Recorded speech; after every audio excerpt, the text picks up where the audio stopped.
why you need to be tracking your website traffic. This is so incredibly important.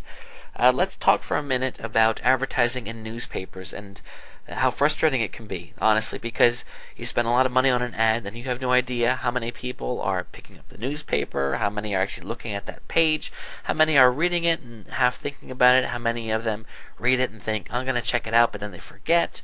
It's very hard to track. With a website, we can track amazing things. It's something when I talk to people that don't realize that this is in place, their jaw drops to the floor when they realize what they can really be doing to learn more about their site. Fortunately, the tracking is actually free.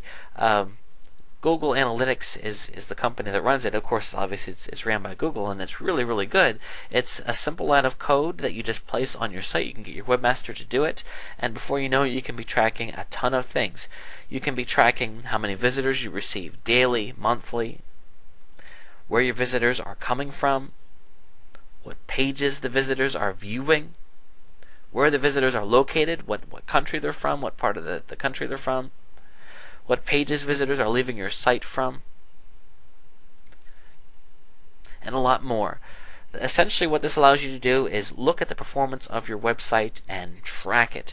And it's really important to understand it, and a professional would be very helpful to sit down and share with you, what this stuff means, and of course, what you should do from it. For example, let's say that you notice that you're getting a lot of traffic from a certain phrase. I can give you a practical example here. Actually, there was a business that I was working with, and they had a spot. It was a restaurant, and they had a spot on their website for a menu, but they didn't have their menu there.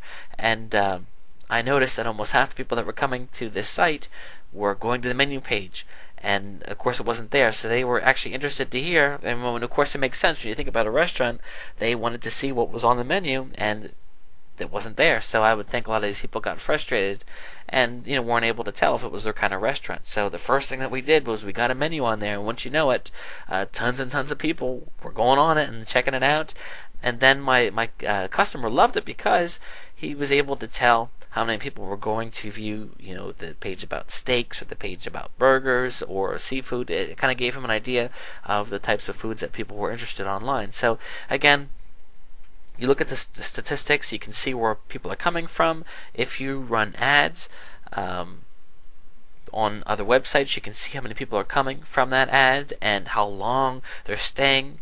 For example, let's say that you're running ads on a popular website and you're getting a lot of clicks. However, you're noticing that these visitors are not staying long, then that should give an indication that these visitors aren't the best quality.